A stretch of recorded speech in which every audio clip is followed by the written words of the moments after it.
Welcome to Bite at a Time Books, where we read you your favorite classics, one bite at a time. My name is Bree Carlile, and I love to read and wanted to share my passion with listeners like you. Today we will be continuing The Secret Garden by Frances Hodgson Burnett. Chapter 14. A Young Rajah. The moor was hidden in mist when the morning came, and the rain had not stopped pouring down. There could be no going out of doors. Martha was so busy that Mary had no opportunity of talking to her, but in the afternoon she asked her to come and sit with her in the nursery. She came bringing the stocking she was always knitting when she was doing nothing else. "What's the matter with thee?" she asked as soon as they sat down. "Thou looks as if thou'd something to say." I have found out what the crying was," said Mary. Martha let her knitting drop on her knee and gazed at her with startled eyes. "Thou hasn't!" she exclaimed. "Never!" "I heard it in the night," Mary went on, "and I got up and went to see where it came from. It was Colin. I found him." Martha's face became red with fright. Miss Mary," she said, half crying, "thou shouldn't have done it. Thou shouldn't. Thou'll get me in trouble. I never told thee nothing about him, but thou'll get me in trouble. I shall lose my place, and what'll Mother do?" "You won't lose your place," said Mary. "He was glad I came. We talked and talked, and he said he was glad I came." "Was he?" cried Martha. "Art thou sure? Thou doesn't know what he's like when anything vexes him. He's a big lad to cry like a baby, but when he's in a passion, he'll fair scream just to frighten us. He knows us daren't call our souls our own."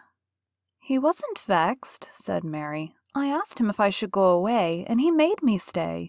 He asked me questions, and I sat on a big footstool and talked to him about India and about the robin and gardens. He wouldn't let me go. He let me see his mother's picture before I left him. I sang him to sleep." Martha fairly gasped with amazement. "I can scarcely believe thee," she protested. "It's as if thou'd walked straight into a lion's den. If he'd been like he is most times, he'd have throwed himself into one of his tantrums and roused the house. He won't let strangers look at him." "He let me look at him. I looked at him all the time, and he looked at me. We stared," said Mary. "I don't know what to do," cried agitated Martha. "If Mrs. Medlock finds out, she'll think I broke orders and told thee, and I shall be packed back to Mother." "He is not going to tell Mrs. Medlock anything about it yet.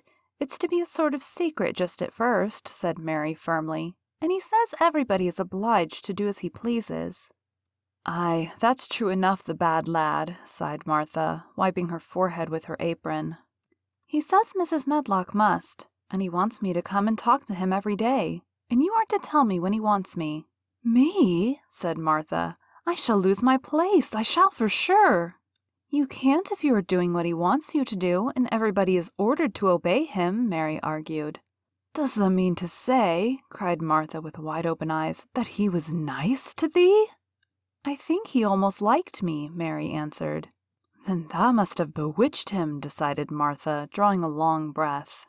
"Do you mean magic?" inquired Mary. "I've heard about magic in India, but I can't make it.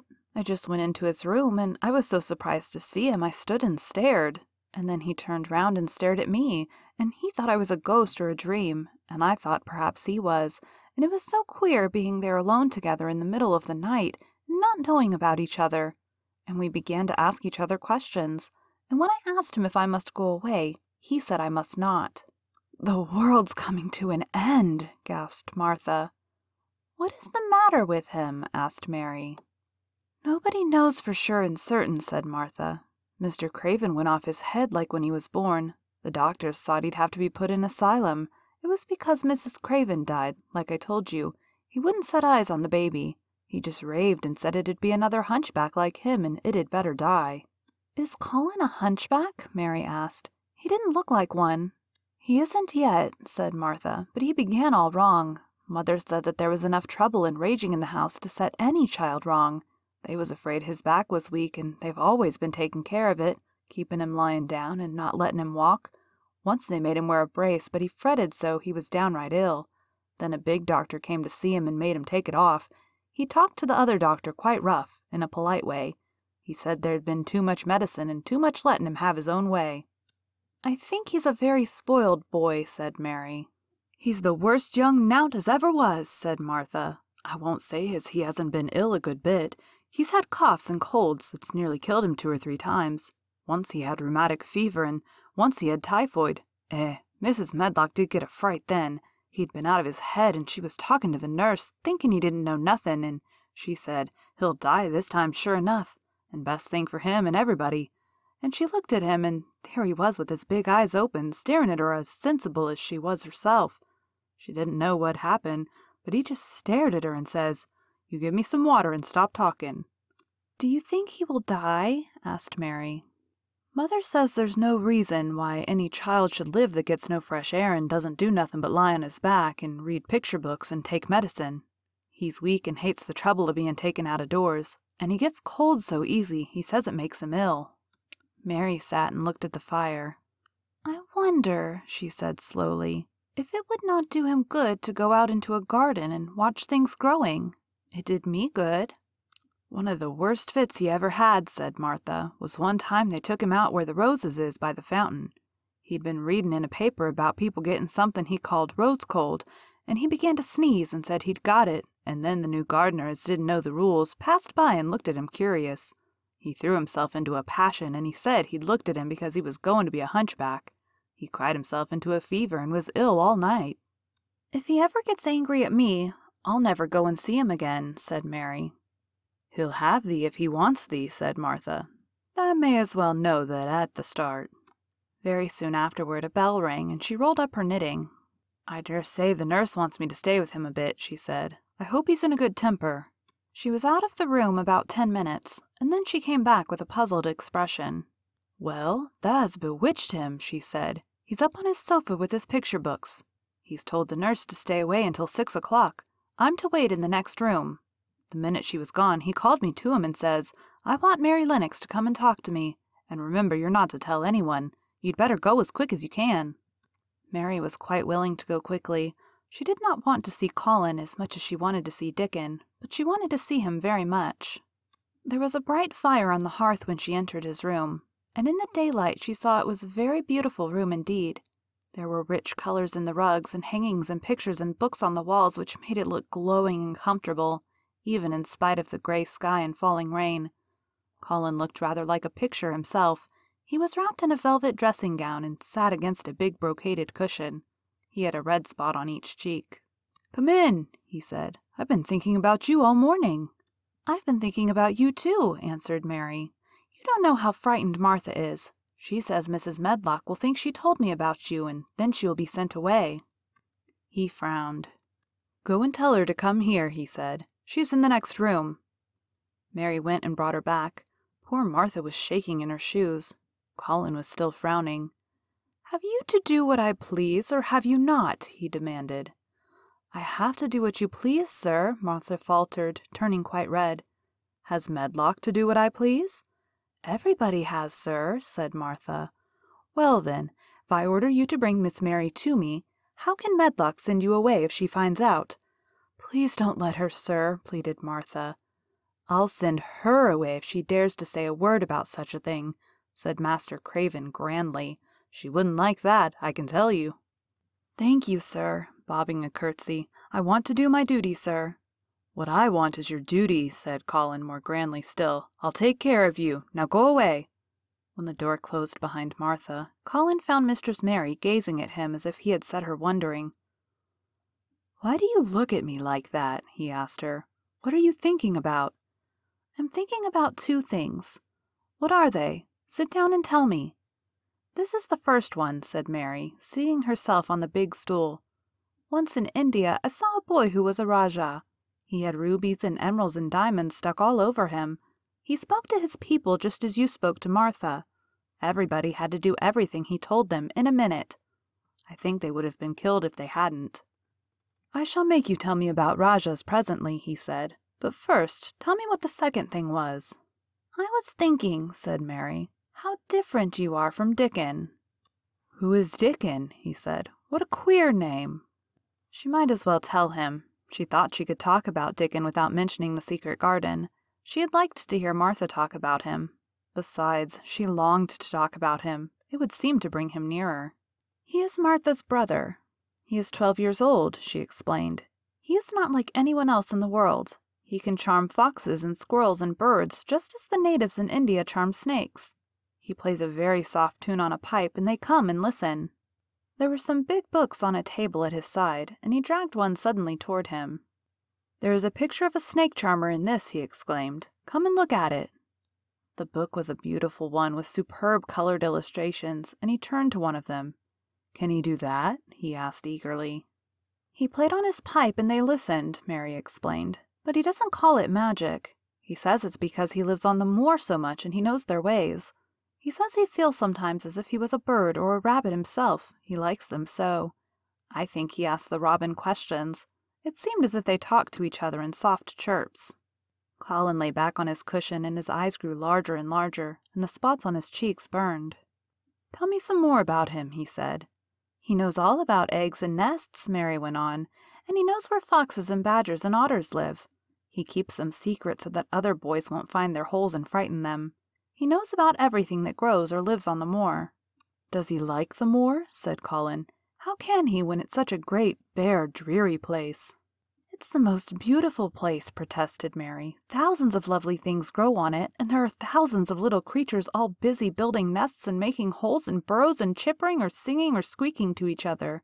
They are so busy and having such fun under the earth or in the trees or heather. It's their world.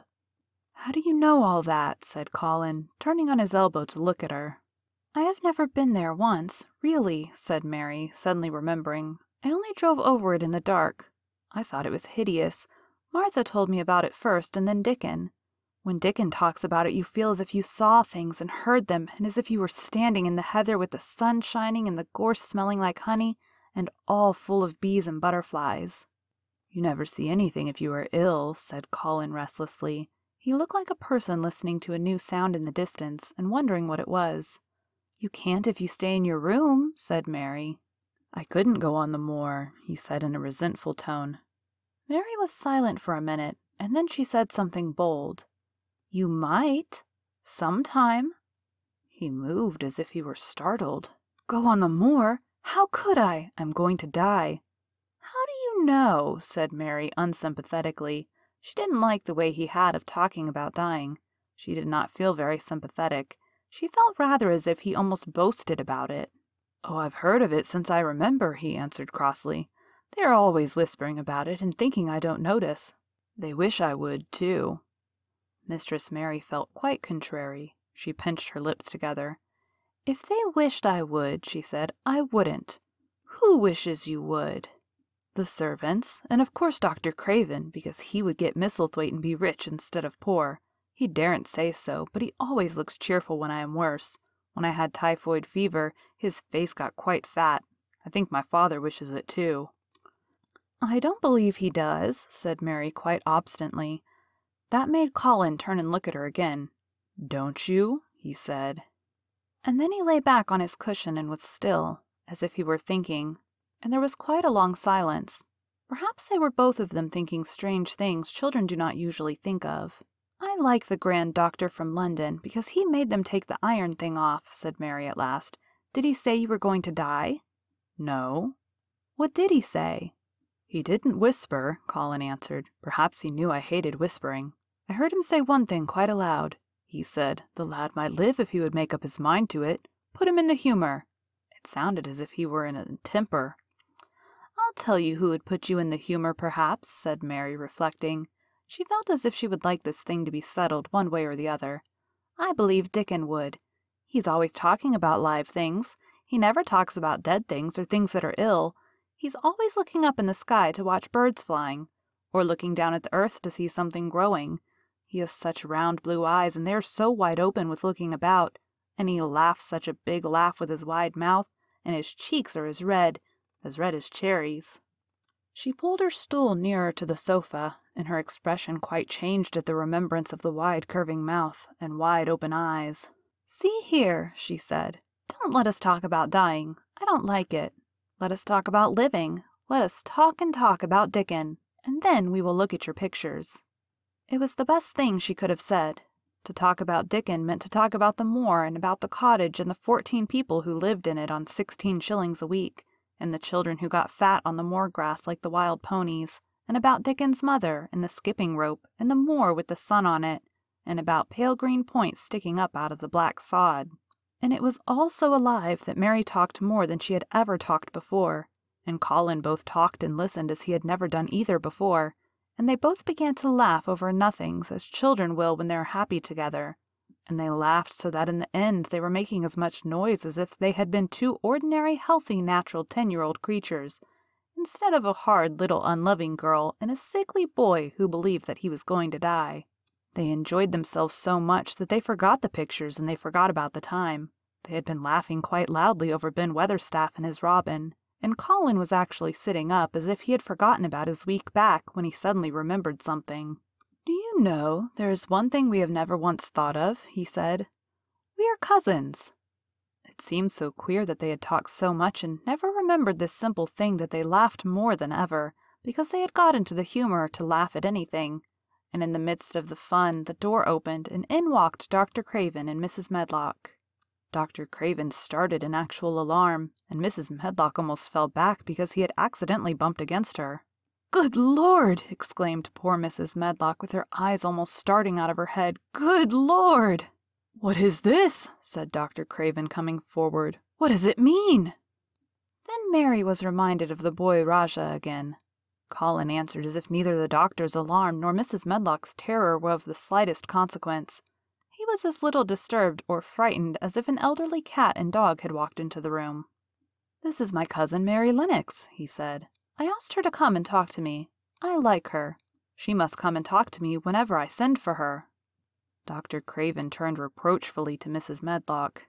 "Oh, sir," she panted, "I don't know how it's happened. There's not a servant in the place that dare to talk. They all have their orders." "Nobody told her anything," said Colin. "She heard me crying and found me herself. I am glad she came. Don't be silly, Medlock." Mary saw that Dr. Craven did not look pleased, but it was quite plain that he dare not oppose his patient. He sat down by Colin and felt his pulse. "I am afraid there has been too much excitement. Excitement is not good for you, my boy," he said. "I should be excited if she kept away," answered Colin, his eyes beginning to look dangerously sparkling. "I am better. She makes me better. The nurse must bring up her tea with mine. We will have tea together."